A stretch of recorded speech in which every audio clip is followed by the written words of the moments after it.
Tankers, welcome back to another one of my videos. I am Blitz, and today I'm going to be talking about the Helsing HO. Now this is one of the most controversial tanks that has hit the game ever, and it has just hit the stores yesterday for either crates or you can actually earn some containers during the event that has just come out.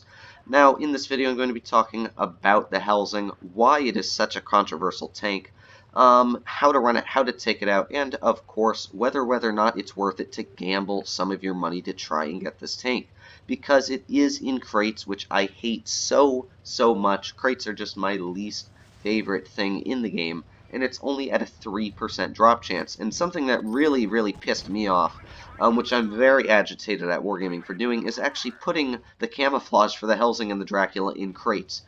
Because as a player like me who's owned the Helsing and the Dracula for years, I got it the first time this tank ever came out, which was the second Halloween event. I picked it up for free as well as the Dracula, and the fact that I have to gamble to try and get the camouflages for these two tanks is really irritating for me, because I really think that the Helsing camo looks awesome and I really want to get it, but there is no way in hell I'm gambling my money to try and get camouflages for tanks. It's retarded. Who would spend $50 trying to get camos for a certain tank? However, ignoring that, you're probably watching this video because you either want to find out how to take this tank out or why you should buy this tank.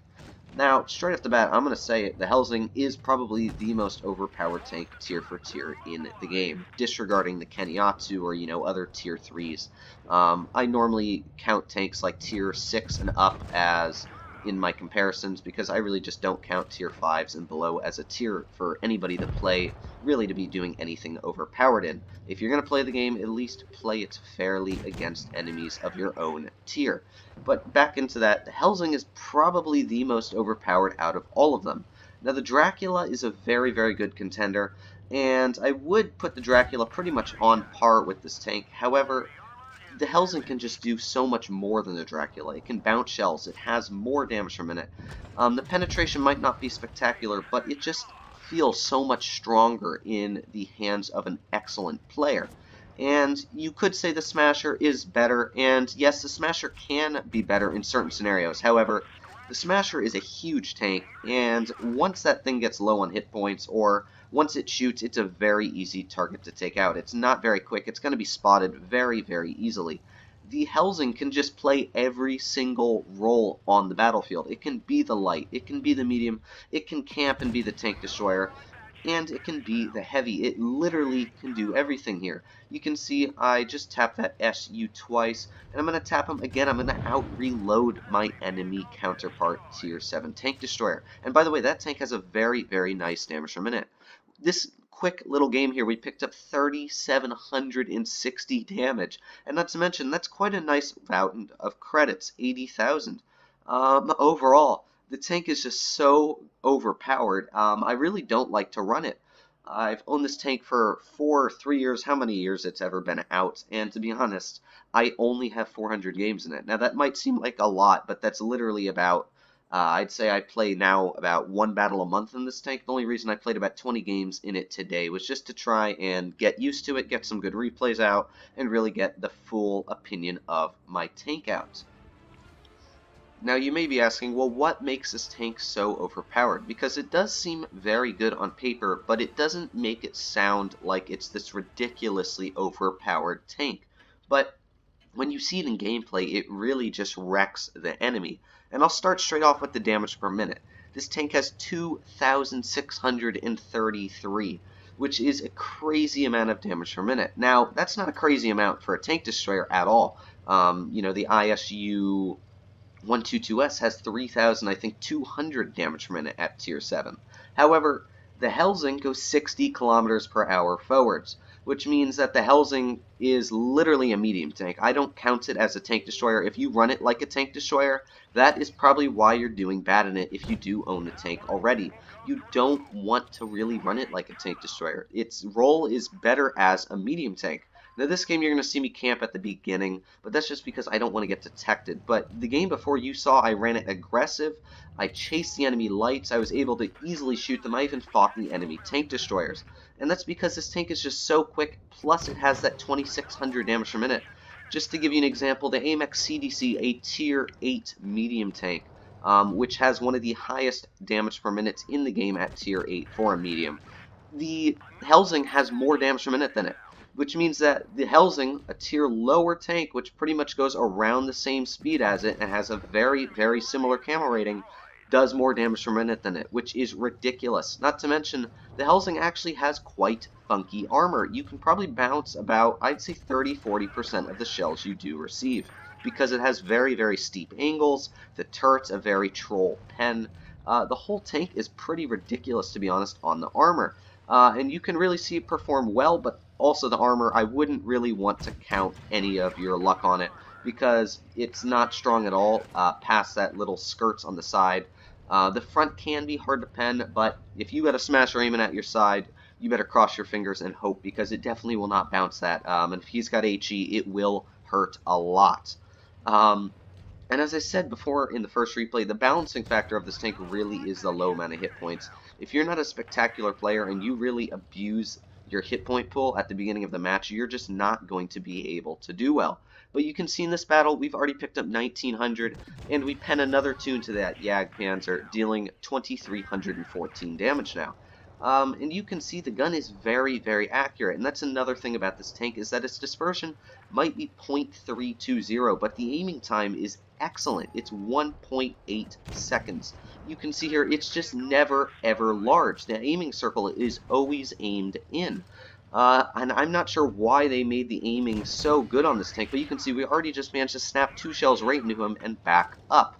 And that's why it's so ridiculous. It's only an 8.9 second reload for 400 damage. When you compare that to a tank like the T-34-3, which has, I think, a 13-second reload, it's slower than this tank. It has worse gun statistics.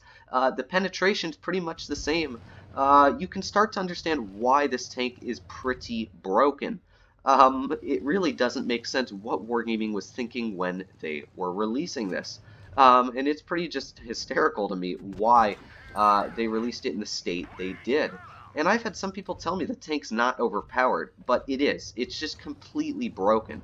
There is not one person I would, even if Bushka told me the tank wasn't overpowered, I would still argue with him till my grave that this tank is one of the most overpowered in the game. You can see this game we've already picked up 4,098 damage. Now, just to give you an example, the most damage I ever picked up in a Smasher was around 6,000. Now, I haven't played the Smasher a crazy amount, but I literally pulled out this tank. I did, I think, a 2300 in my first game. This is the second game I pulled out. We've already picked up 4,800 damage. That is ridiculous. And, by the way, there's still another enemy to go, and maybe we're going to be able to break this 5k barrier. You're going to see here, though, look at that excellent aiming time. It's already aimed in on him. We're going to aim right up his superstructure, pen both of the shots. I'm not even sure how those penned. We broke 5,000 damage in this game here. And are we going to be able to pen 2 more? Look at that. He bounces a shell off of us because we do have that funky armor. The trap wheel is actually very good at absorbing shells. 5,533 damage dealt in this game. And this was just a quick little easy game I pulled out. There wasn't really any stress. And by the way, I didn't even get a mastery, which means that people are statistically playing better than I did in this tank. And that's just ridiculous to think about. The Helsing really is, I'd have to say, one of the most, if not the most overpowered tier for tier. It's just so broken. And I hope you guys understand why it really is. It's just because it can play the role of any tank in the game. It is a medium, but it's got the damage per minute of a tank destroyer, and it's got the accuracy of a tank destroyer. And when you give something that's quick a very, very good gun that even some tier 9 tanks wish they would have, you can start to understand why the tank is so overpowered in the current state that it is. And Wargaming are never going to nerf this thing. You just know they're not going to. It's just so many players own it, and so many veterans own it. You know, 5-year players like me. If Wargaming were to nerf it, they definitely would lose a lot of players in the game personally because they'd just be so angry. Um, and that's really the thing about the tank. However, again, it's in crates. And because this tank is in crates, I have to say it's not worth it. As much as I hate to say it, and this tank is completely overpowered in every single way, crates are just such a waste of money. $50, and you still don't even have a great chance to pick up this tank. It's 10 crates for a 3% chance. Like, are you kidding me? That is awful. The original last year's Halloween, it was a 10% chance, which isn't that bad, and I might have suggested to go for it in crates just because 10% isn't an awful number, but 3%, that's awful.